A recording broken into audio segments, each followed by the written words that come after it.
Bonjour, hi, welcome back to another episode of Matthew's Always Wrong. Today we got a big show. We got a lot of things to talk about. And I'm not looking forward to talking a lot about these because, as you know, it's the government and the people who are running things. They can't seem to do anything right. And it seems like every single time they do anything, these globalist elites, these people in higher up powers of government and high levels of business who seem to be controlling everything, whenever they make decisions, ultimately it hurts us, the normal population. That's why we gotta fight against it by exposing what they're doing. They're exposing their lies, their hypocrisy, and all the bullshit that they throw at you. So the first one I want to talk about is the CBC's executive pays. So the Canadian Broadcasting Corporation, the CBC, is a publicly funded, through the taxpayer dollars, originally was a radio channel, whatever, that was created in the 1930s by the federal government in order to create a nationalized broadcasting station. It has now enveloped news, TV media, podcast media, radio, music, and a bunch of other things, and has become this encompassing, media organization in Canada. Only problem, which, they spread a lot of Canadian pro-Canada ideals, even though they've gone completely woke as usual during the last few years, and have seemed to be a little too supportive of Justin Trudeau. Maybe it's because they're getting their money directly from the federal government, but who knows? Anyways, all this thing would be great if they were profitable. If this thing made money because people watched the TV shows they produced, the movies they produced, if people listened to the radio, or if people, listened to their podcasts or watched the news or clicked on any of the news articles. Only problem is nobody's doing it because they're almost irrelevant. They don't make culturally relevant media anymore. And it has not connected with a lot of the younger generation. A lot of them barely know the CBC. They don't care. And I'm not happy to see that a lot of young people don't care about, media that are pushing Canadian values forward.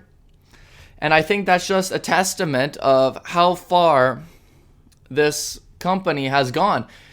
If the original goal was to push out Canadian culturalism, and it's been pushing out this idea of one nation, one nation under God and under one federation, then maybe it would connect with people more. Maybe if they were spewing more pro-Canada ideals instead of just telling everyone that they're the worst and that their European ancestors just murdered every single Indigenous person, and they were all racist, and they were all sexist, and they were all homophobic, and they were all xenophobic, and they're all the worst. That's the type of media that gets pushed by this thing. So let's look at the actual financials. Last year, they received $1.4 billion in taxpayer funding.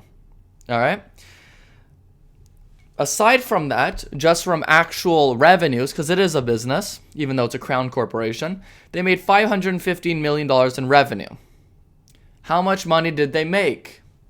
Negative $125 million. So this company is getting massive subsidies from the federal government. They're unprofitable at a large scale. At this scale, no other media company would be allowed to exist. No bank would lend these people money. The government wouldn't bail these people out. Imagine if Bell Media was losing this much money every quarter. It's not like these companies are big tech stocks that are allowed to lose money so that they can get bigger gains in the future. No, these are very established companies that have either slowed down or begun the decline, as traditional news media and traditional media in Canada has seen the decline over the past few decades, peaking in the late 1990s and the early 2000s. But the problem with it is, okay, sure, they're losing money, but they're pushing a good message, and we need this for the cultural relevance and the sovereignty of Canadian culture and Canadian heritage and Canadian values, right? Here's the thing: the company's struggling because nobody likes the media, right? So what do they have to do? Well, they have to lay off hundreds of employees. Last year, they laid off over 115 employees. But here's the kicker. Here's what's fun. They handed out $15 million in bonuses that same year. So as they fired over 100 people, completely devastating them, destroying their livelihoods and destroying their career for what they probably went to school for, and they spent a long period of their life aiming to achieve, as those people got fired, $15 million in bonuses were distributed that same year, spread among 1,100 higher level employees, totaling roughly, $13,000 each in bonuses. This, again, is as the company's losing money, losing viewerships, and losing cultural relevance in the marketplace. But let's keep going. Since 2015, $114 million in bonuses were given out. Again, the company was unprofitable for most of the year since 2015. They've been losing and they've been hemorrhaging money. Billions and billions of dollars, and they've needed continuous government subsidies in order to keep them afloat. Okay, so, $114 million in bonuses. Oh, but now they also gave out raises. On the 2023-2024 year, gave out $11.5 million in raises to 6,500 employees, or 87% of the workforce. So they're firing people, and whoever's left gets bonuses if you're in the higher up, and if you're in the lower down, you still get a raise. Let's go. It's okay. It's on the government's dime. Who cares, right? The total amount of raises have been $97 million since 2015. Great. Isn't that great? But let's keep going. Again, unprofitable. No, not relevant anymore. Government run, basically. Or government subsidized, government paid. It's paid with your taxpayer dollars. You're paying. You know how much the CEO of this Crown Corporation, which, again, you pay her salary? Between $475,000 to $620,000 in salary per year. That includes bonuses, that includes, all the raises and etc. The CEO of the Canadian Broadcasting Corporation, a Crown Corporation owned and completely paid for by the federal government, which is unprofitable, allows their CEO to make $500,000 a year in direct salary, including bonuses. And they're complaining that, Pierre Poilievre wants to shut us down. What about the relevance? You have no relevance. You are irrelevant. You are no longer connecting in the marketplace with anybody. Yeah, maybe sometimes people will read a news article without even knowing it's the CBC, and then they'll see the most biased piece of garbage in history. When you become CNN, your ratings and your viewership are going to start looking like CNN's. That's just a fact. You can't keep defending Trudeau for every single thing he does. You can't keep blaming and pushing the same narrative that everyone's been tired of hearing, this social justice warrior, type of message. White European man, bad. White straight man, bad. Right-wing extremist, bad. It's the same thing that most media has been pushing, but they push it to the extreme as usual, and they're doing it on the taxpayer dollar. It was weird. I had this conversation with two people in media, and they're like, no, and I bring this up. I go, it's not relevant anymore.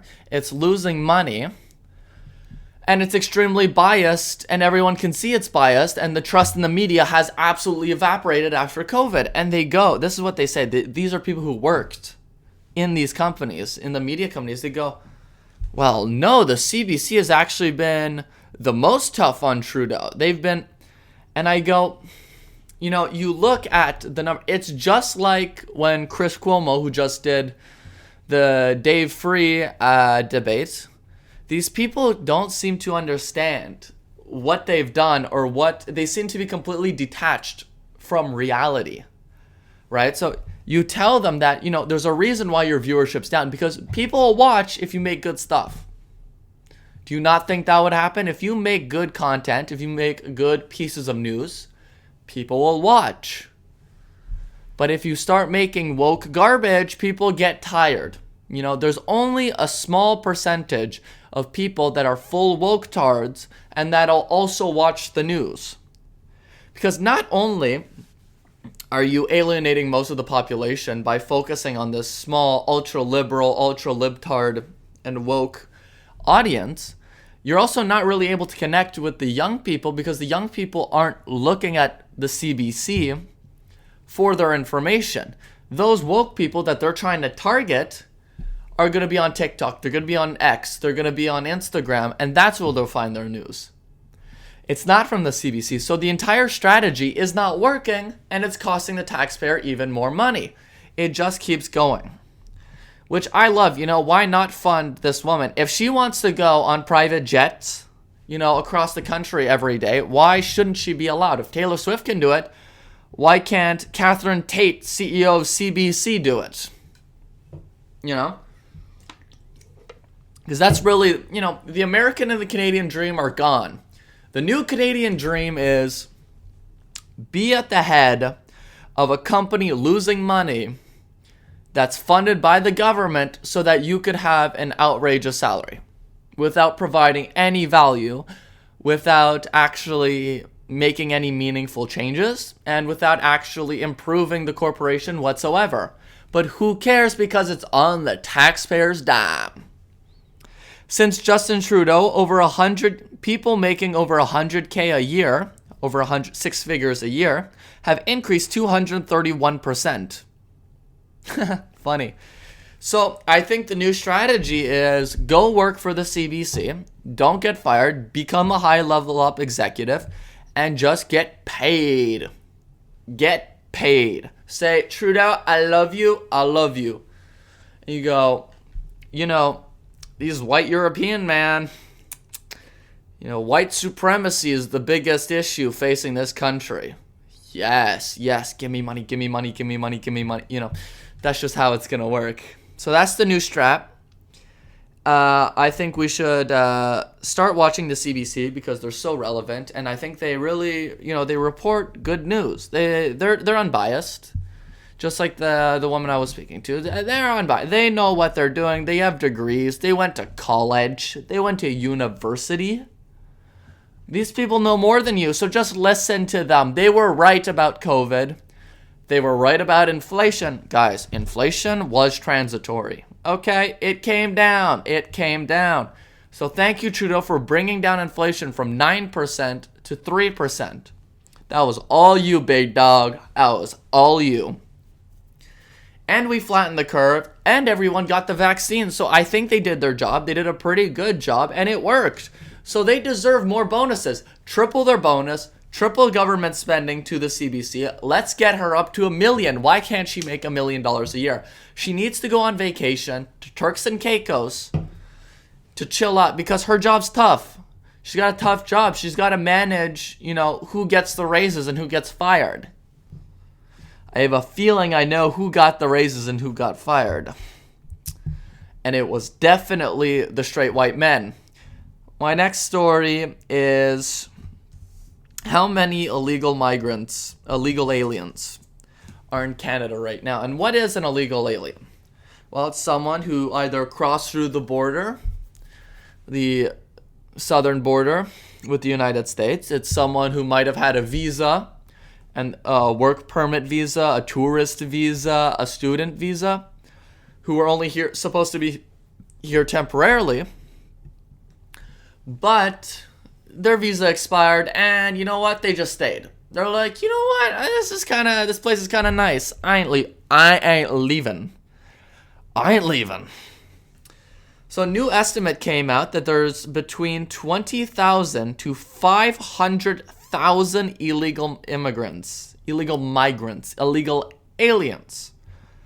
Actually, it's undocumented people, undocumented, unhoused people. Listen to me. They go, there's these organizations like, no one is illegal.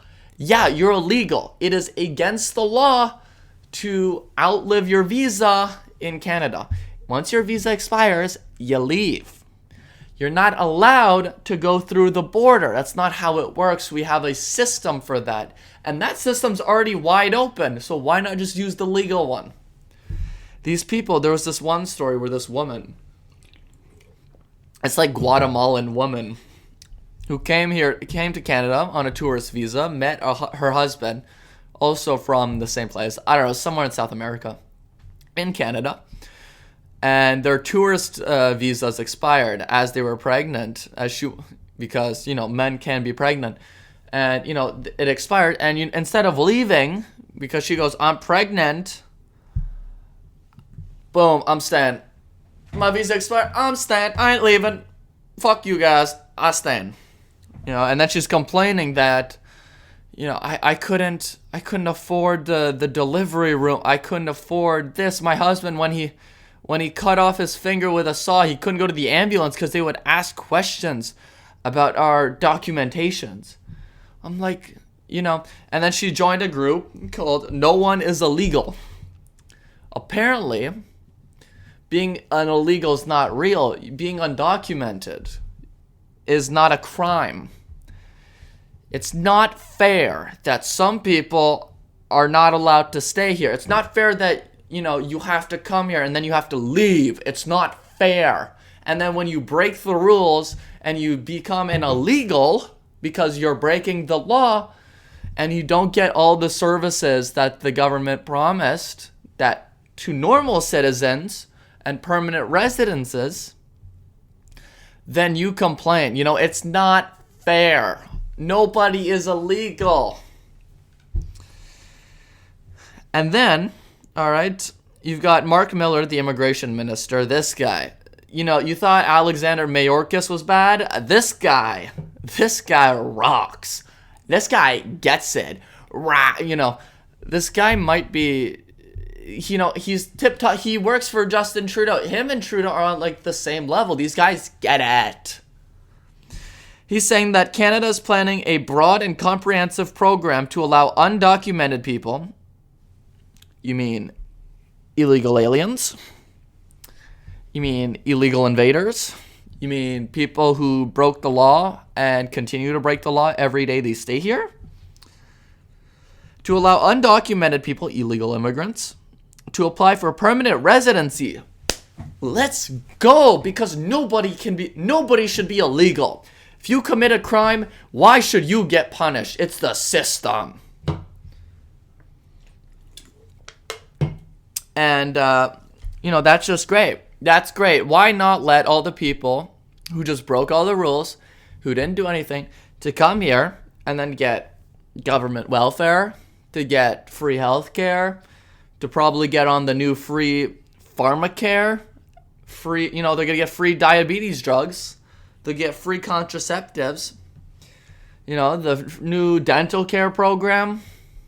Let's just give them everything. Let's just give them a pension too. Let's give the 50-year-old illegal migrant who came here, stayed past their visa, or just literally crossed in illegally, let's give them a pension because they worked hard to get through. If you get through the border of a country, why not get a pension? Why not get government welfare? Because you won. They put up this system. It's just like a game. It's a video game, right? If you get in, you're in. And that's how it should be. The new citizen test, instead of you filling out a thing, should be how quickly can you enter Canada without anybody knowing, and then you get all the money. But no, I can't wait for a broad and comprehensive program to allow 500,000 new people who broke the law, did not go through the system, were not checked, were not vetted, we don't know who these people are. These people can be criminals. these people, they're pedophiles, they're rapists, they're murderers. We don't know. And how much economic value is that going to bring to have hundreds and hundreds of thousands of illegals who couldn't even, if they couldn't get here legally through the actual system, the point system of traditional immigration, where you get points if you go to school, you get points if you speak the language, etc. And that's been lowered. Okay, the threshold to come in has been massively lowered, and you see it. You see in the people who are now coming here. There's a difference between the immigrants who are coming here 20 years ago and the ones that are coming in today. So you're telling me that these people couldn't have passed the traditional point system, so they had to come here illegally. Maybe they entered through the U.S. and then went up. Maybe they got on a tourist visa, a student visa, a foreign temporary worker, and guess what? They just stayed. And you know why they're allowed to stay? It's because the companies don't care. The companies actually want them to stay. Because once you're here, and let's say they find out you're undocumented, or they know you're undocumented, the company can do whatever they want with you. They could pay you half of minimum wage. Why not? What are you going to do? You're going to tell Big Daddy police? You're going to tell Big Daddy government? You know what Big Daddy government's going to do to you if you snitch? Deported. You're going to get deported. So these companies are able to exploit a lot of these undocumented illegals because, they have no options. If they get hurt, they can't go to the hospital. They can't sue because guess what? Oh, well, he was illegal. So not our problem. They can pay them less. They can pay them under the table. And they can pay, these people are getting exploited. I'm not saying that these people aren't getting exploited and that they're all trying to game the system, which a lot of them are, but they didn't really think about it. They're like, yeah, we'll come in illegal and then I'll become an executive of the CBC. No, that's not how it works. You're going to go work for construction for $8 an hour with no benefits. And if you get sick, you're fired. That's what's going to happen. That's the reality. You're not going to get these cozy jobs that real citizens get and deserve. You're going to get and everyone wants to go, all these, here's the, we've talked about this quite a bit, but, we need to bring in these people because there's a labor shortage, right? There's a labor shortage. You know what would fix the labor shortage? If McDonald's started paying people $20 an hour. If McDonald's started paying people $20 an hour, people would go work at McDonald's and there would be no labor shortage. Nobody wants to work shit jobs because they're shit. No, nobody wants to work shit jobs because they don't make enough money. People will do any job ever if you give them enough money. So it's not an issue of needing to bring in more people and that we don't have enough young people or even old people who can work these jobs in fast food. It's the fact that these companies want to bring in these foreign temporaries and these undocumented and these illegals so that they can exploit them to the deepest extent. They can suck out their resources, suck out, the soul in their work, and then not have to pay them, not have to give them any benefits, and then they shed all responsibility as an actual employer. And that hurts all Canadians because if you're a Canadian trying to go, your wages are being suppressed. The economic value is not being presented properly. Sometimes if you're paying people under the table, you're not paying taxes, so there's no more economic benefit to the government. So, this exploitation, and then they're able to undercut any new Canadian producer who wants to actually pay real Canadians real wages. So overall, these things are all anti-competitive. They're anti-competitive businesses, they're anti-Canadian businesses, and they're all based on a form of exploitation. But you know what? Let's make these 500,000 people, instead of deporting them because they're literally illegal, we should just, because consequences shouldn't exist. There shouldn't be any consequences for breaking the law. There is no such thing as illegal.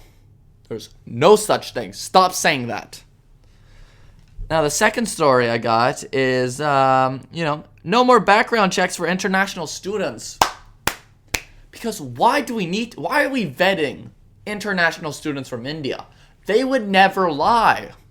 International students would never lie about where they went to school, where they're going to school, how old they are, their criminal record, or a bunch of other things. They would never lie.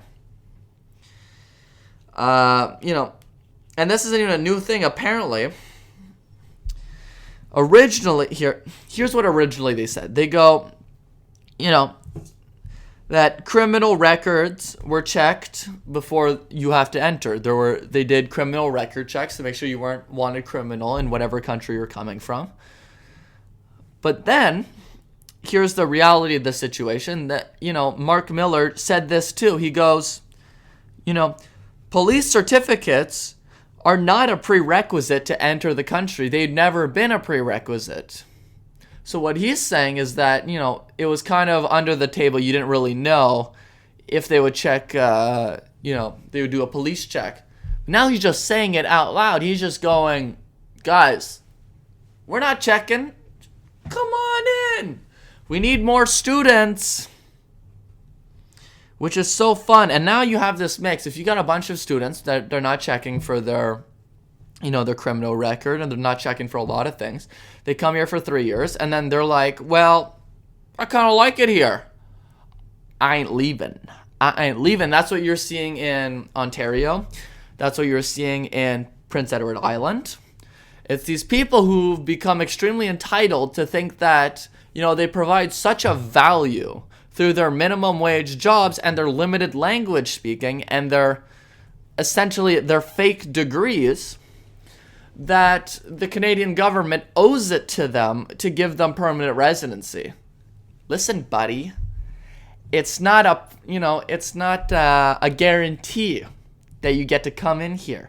It's a privilege. Just like how America voted against at the UN National Assembly or whatever, saying that is food a human right? And they go, no. And I support it because you gotta work for things. Not everything can just be given to you. We live in a society that only functions if everybody does a part. How are you gonna live? And how are you gonna complain when you're unemployed? We talk about the labor shortage. Get a job, buddy. Eureka shit, Al. Why don't you get a job?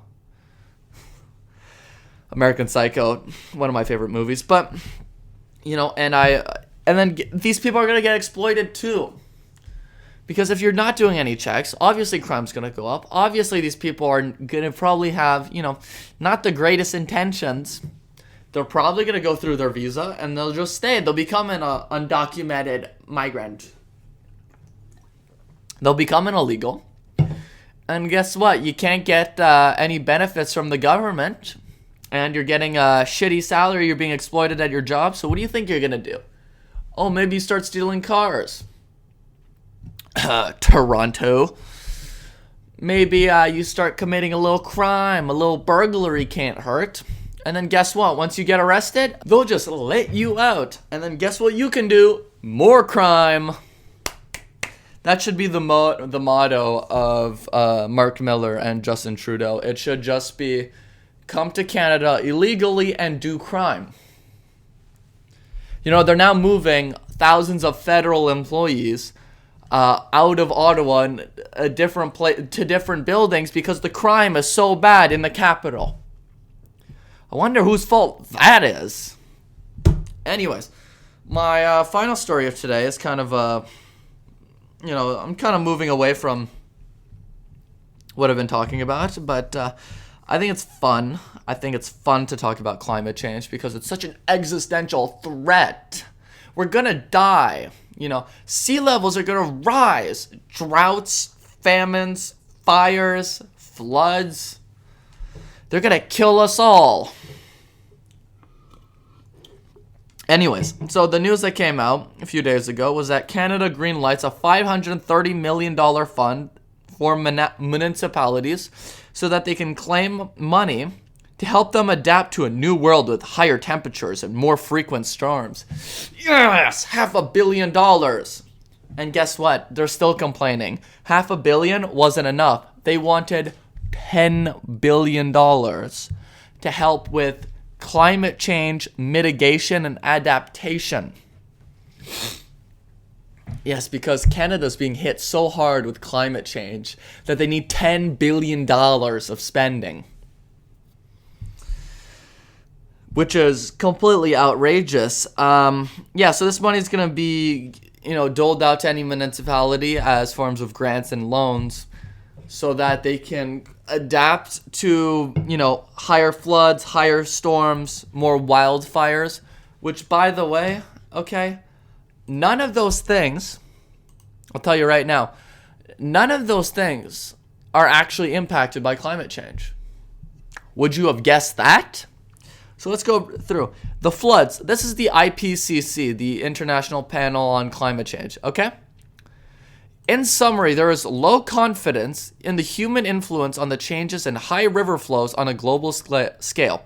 In general, there is low confidence in attributing changes in the probability or magnitude of flood events to human influence because of the limited number of studies, differences in the results of these studies, and large modeling uncertainties. That means that the IPCC does not have confidence in the overall trends in flooding. It also means that the IPCC does not have confidence that the probability or magnitude of flood events can be contributed to climate change. So, the IPCC is telling you that the floods aren't impacted by climate change, and they can't prove it. Storms are getting bigger. This is another thing that they're going to use the money for, to help mitigate the impacts of more frequent storms, right? Only the United Nations, and through their panel on climate change, also said that, hurricanes and storms will be less frequent in the next decades. So you've got the United Nations telling you that storms are actually going to be less frequent. You've got the IPCC telling you that floods are probably not caused by human climate change. And then wildfires. Okay, so wildfires, they've gotten the most amount of news, especially last year when Canada was absolutely ravaged by wildfires in northern Quebec and northern Alberta, and right now there's some in British Columbia and Alberta. Only problem is that these things they're not naturally created. A lot of the fires are created by human activities, and I don't mean climate change. I mean actual arson and or retards who are camping and throw cigarette butts, or they leave their campfire going, and, fire. Big wildfire. People lose their houses because of dipshits who are, camping or doing whatever the fuck they're doing. So you want to say that any of these things are climate change or climate related, there's mountains of evidence proving that you're wrong. So why is the government spending another $530 million? Why not just give them $10 billion? Why not $50 billion? Because climate change is such an impact on so many people's lives. And you want to talk about even more financial irresponsibility? Because why not just keep shelling out money? Who cares? Right? Western countries have reached $115 billion in 2022 funding, which have been mobilized for poor countries, surpassing estimates. So what is this? Basically, there was a bunch of rich Western countries got together and they're like, we need to help poor countries in Africa and in Latin America to adapt to a world where climate change is so much more ravenous. So this is basically what Canada's, Green Municipality Fund is, but on a global scale and mostly towards Africa. So in 2022, they surpassed their estimates of $100 billion, and they reached $115 billion, 28% of which were going to be given as grants. The others are loans and conditional investments and a few other things. 28% of that, so, couple billion, are being used as direct grants to help Africa mitigate and adapt and also reduce its climate emissions. Only problem is, okay, buddy, Africa and South America each produce less than a third of emissions from North America or Europe. And by the way, North America and Europe have been the only regions in the world which have seen steady declines in carbon emissions. Since the 1990s, you could see a steady decline in North America and in Europe, reducing by a good quarter. And then you look at the other countries. The Middle East is massively growing. You're looking at Africa and South America, and it's just at the bottom of the chart in a straight line that nobody cares about. Because turns out you got to be a little more developed if you want to make, you want to make some big boy emissions. Get those big boy carbons up. Asia, mostly China and India, have seen their emissions grow much faster. In fact, they continue to rise and are 2 to 3 times higher than what North America and Europe are at right now.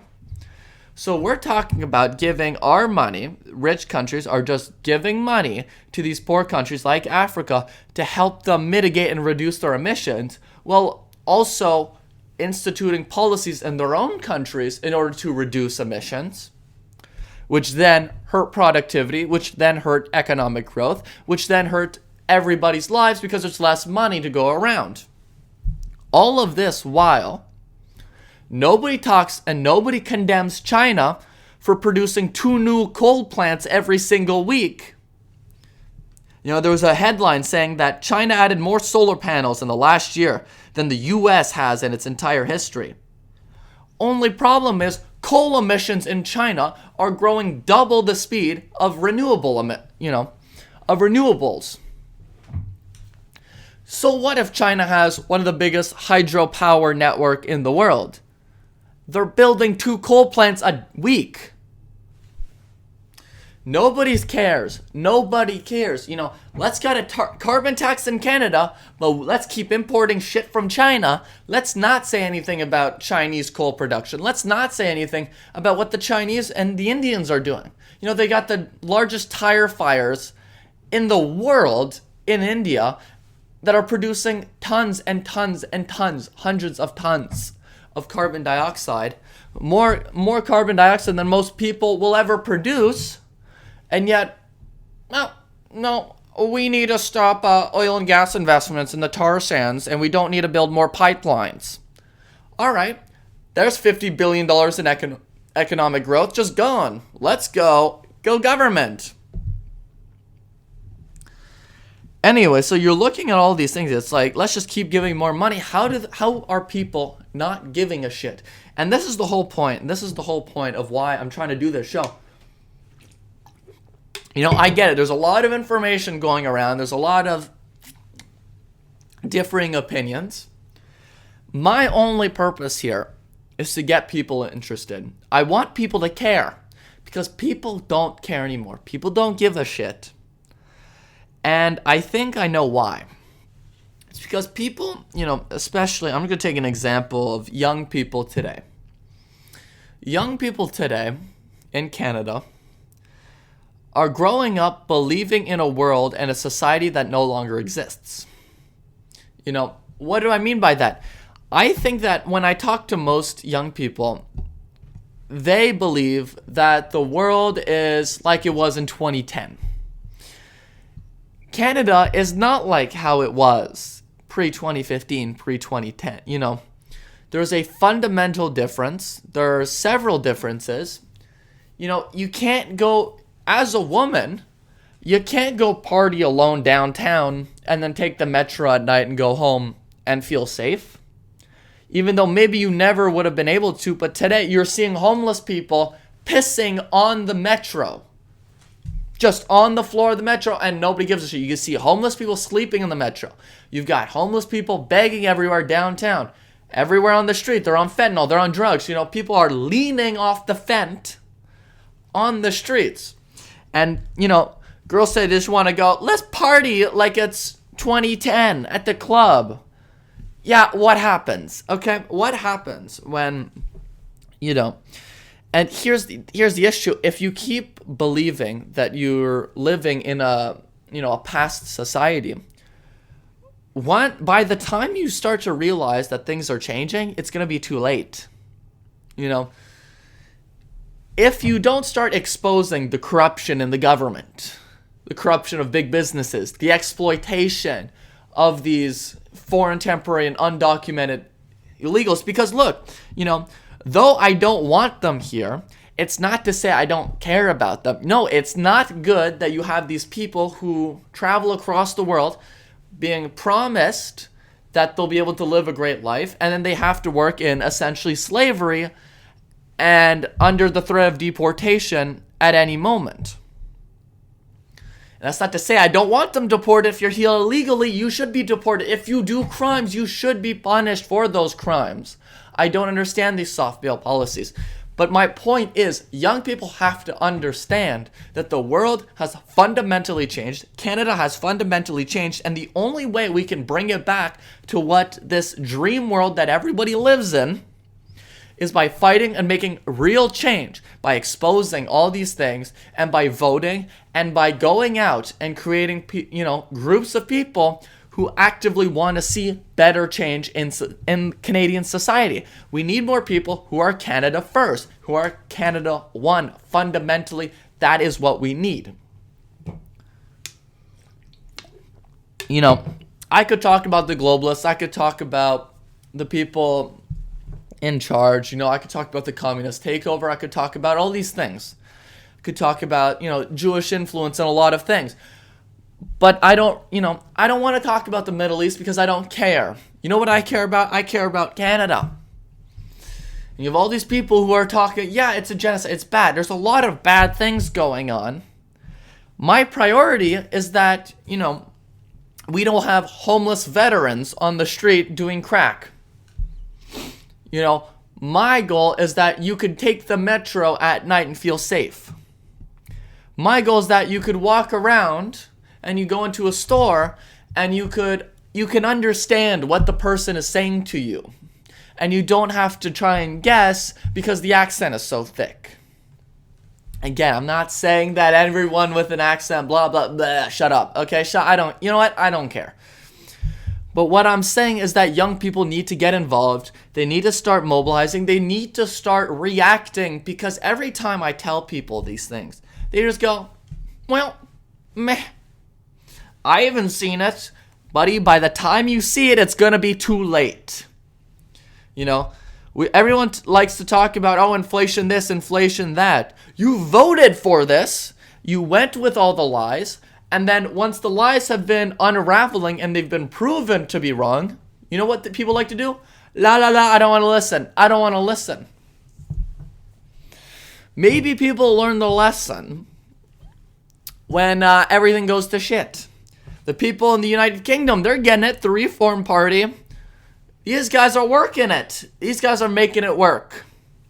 Trump, even though with all his faults, he's making it work. Pierre is making it work, even though, he doesn't talk about the serious issues. Pierre, you want to talk about immigration? If what Pierre is doing is just, he's just trying to protect himself by saying if he doesn't talk about it, then that won't, proactively anger a lot of people and get a lot of these people voting. And then once he's in power with a majority, then he does massive limits and massive cuts to immigration and student visas and temporary workers, which that would be the most ideal and perfect scenario. Except I don't think that's what's going to happen. We've seen this way too often with these conservative or right-leaning governments coming in on all these promises, and then once they get there, they're like, nah, I don't feel like it. So that's what I'm very scared about, and I'm just trying to get people involved. People, you need to start watching. You need to start getting riled up. You need to start getting angry when you see things that make you angry. Don't just sit by and go, whatever, I'll just pay for this $5 bag of chips. Chips should not cost $5. And they should also not be owned by large multinational corporations that are all seemingly American. Where are the Canadian businesses? There's a reason small businesses can't compete. Because the big businesses are kind of using exploitive labor and a couple of tactics that maybe aren't too maybe aren't too legal. They're a little shady, their tactics. Anyways, that's all I have for today. CBC, if you want to hire me, I take back everything I said. I really support you. I will take an executive role, but I will not take under $100,000 a year. I will not be a peasant, and you will put me to the top, and I will tank your numbers like you've never seen it, and you'll give me bonuses, because that's how it's going to work. Anyways, I don't know. Maybe I'm just wrong, but thank you for listening, and we'll catch you next time.